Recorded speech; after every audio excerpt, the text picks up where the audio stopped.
Dear students, myself Harish Sarideh. This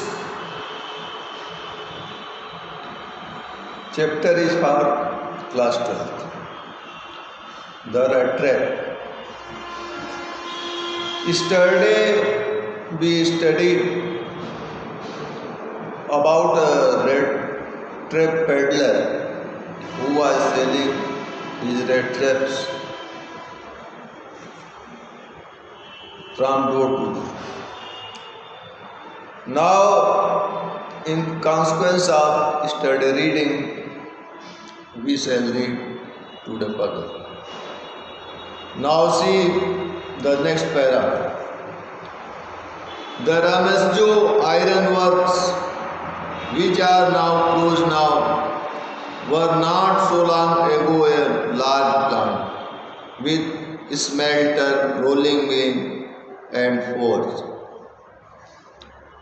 रामसजो एक लौह कार्यशाला थी जो कुछ समय से बंद पड़ी हुई है। बड़ा कारखाना था, लोहा बनाने का काम, उसको बेलने का काम और लोहे को गर्म करने के लिए एक भट्टी भी थी।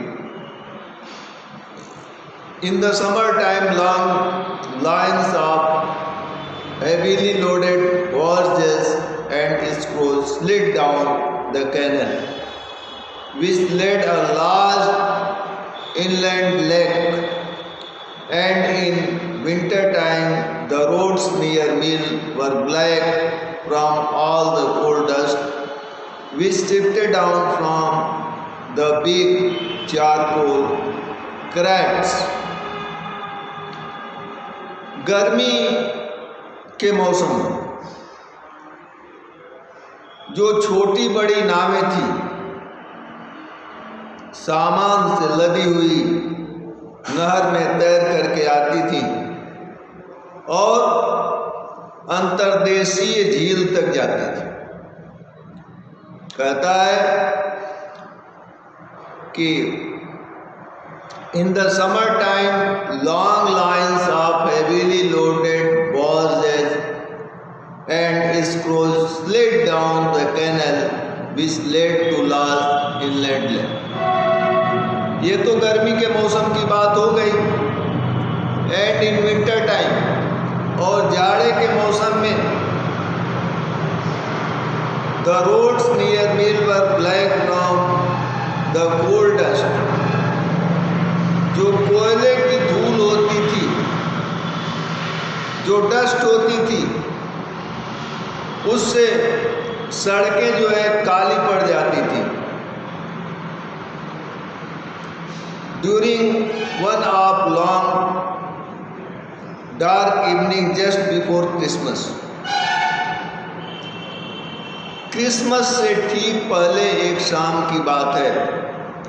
The master Smith and his helper sat in dark pose near the furnace waiting for pig iron. मुख्य लोहार अपने हेल्पर के साथ बैठा हुआ था, पिग आयरन का इंतजार कर रहा था।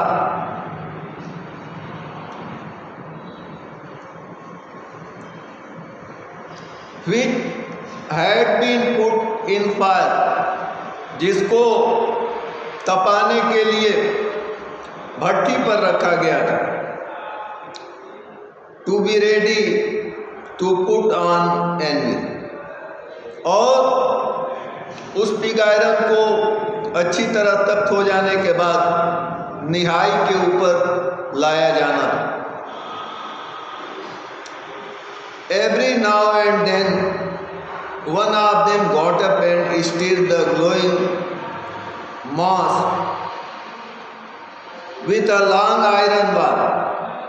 जदा कदा, थोड़ी थोड़ी देर के पश्चात हेल्पर उठता था और जो लोहा गर्म हो रहा था उसको एक लंबी राड से हिलाता था। Returning in few moments dripping with perspiration through. As was the custom, he wore nothing but a long shirt and a pair of wooden shoes. जब वो लोहे की राड लेकर के उसको हिलाने जाता था तो गर्मी इतनी थी भट्ठी की कि चूते हुए पसीने को लेकर के वो वापस लौटता था। उसके शरीर से पसीना चूने लगता था गर्मी के मारे।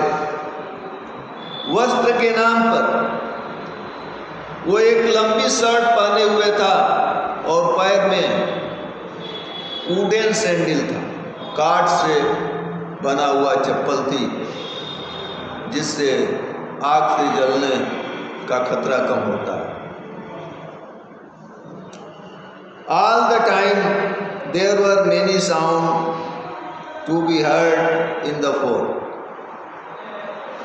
सारा वक्त उस लोहे की भट्टी से आवाजें आती सुनाई देती थी। The big billow groaned and burning coal cracked. जो भट्टी को हवा देने का काम धौकनियाँ करती थी, उन धौकनी के चलने की आवाज़, कराने की आवाज़ और कोयले के चटकने की आवाज़ सुनाई पड़ती थी। The fire boy shoveled charcoal into the mouth of the furnace with great deal of clatter.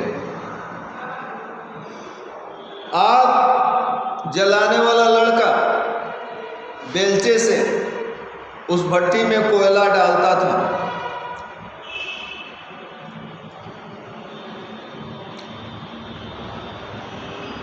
Outside roared the waterfall and sharp north wind whipped the rain against brick-tailed roof.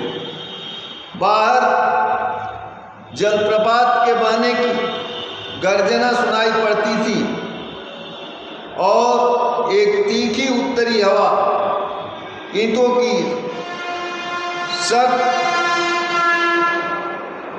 कहता है कि एक तीखी and a sharp north wind whipped the rain against the brick-tiled roof.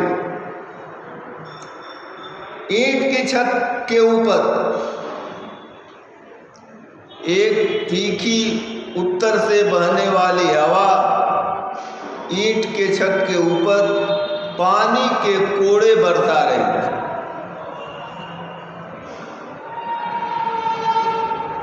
It was probably on account of all this noise that the blacksmith did not notice that man had opened the gate and entered the fort until he stood close up to the furnace.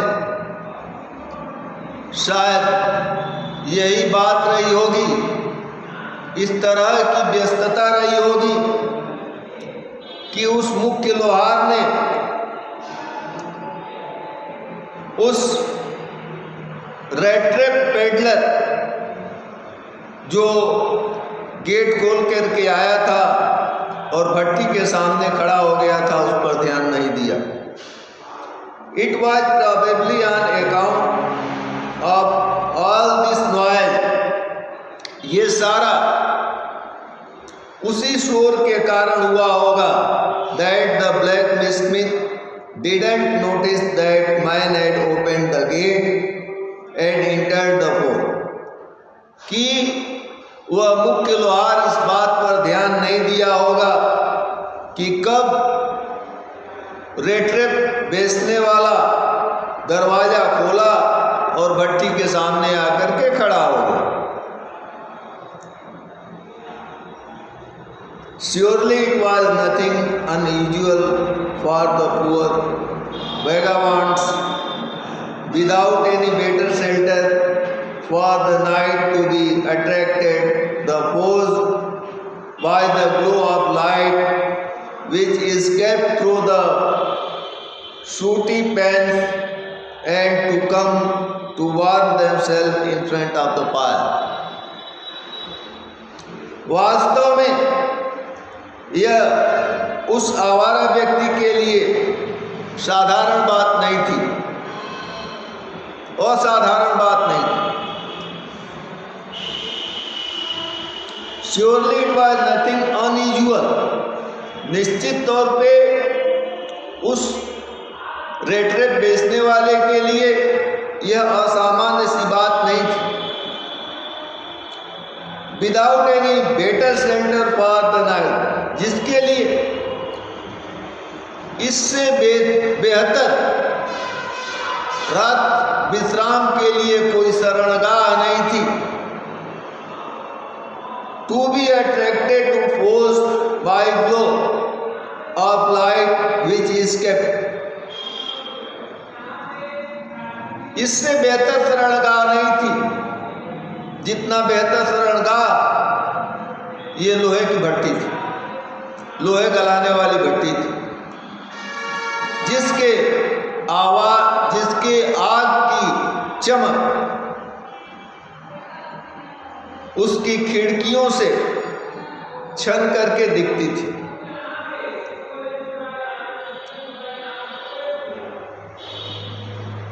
It has been said, surely it was nothing unusual for the poor vagabond without any better shelter for the night to be attracted to force by the glow of light which is kept through the sooty pans and come to warm themselves in front of the fire.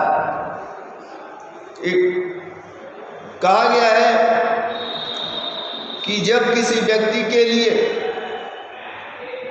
रात्रि विश्राम के वास्ते कोई बेहतर शरणगाह नहीं होती है, वो धर्मशाला, सराय, मंदिर, मस्जिद आज ढूंढता रहता है।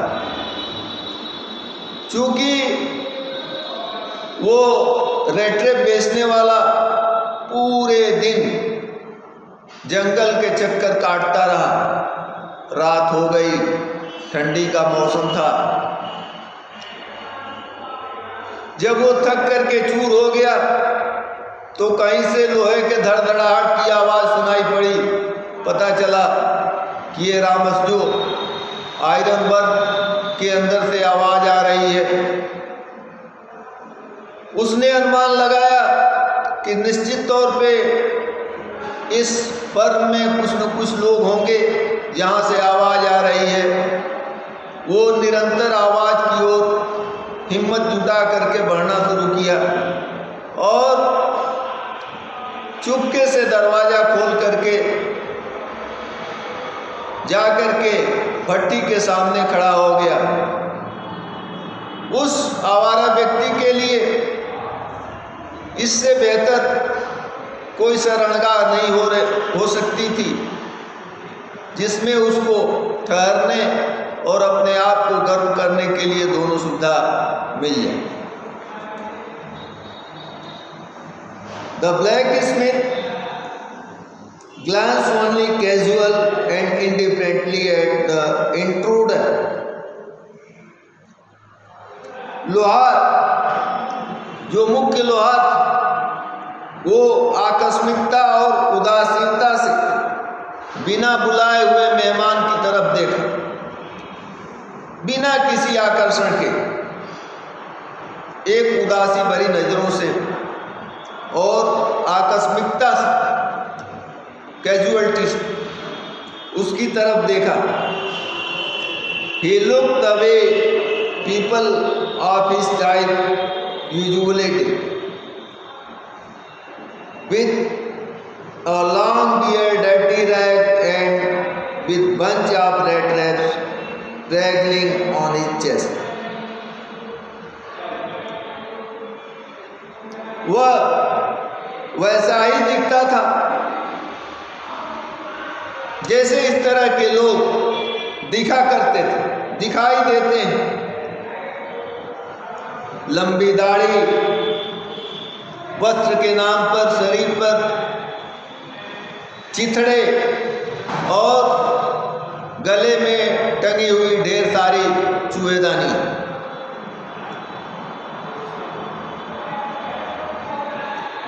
इस प्रकार का व्यक्तित्व था उस आवारा चूहेदानी बेचने वाले का। ऐसे व्यक्ति की ओर कोई भी तिरस्कार भरी नजरों से नहीं देखेगा तो प्यार भरी नजर से कैसे देख पाएगा। कुछ उसी तरह उसी अंदाज में वह मुख्य लोहार भी उस पेडलर चूहेदानी बेचने वाले की ओर नजर उठा करके देखा। धन्यवाद। Thanks for today.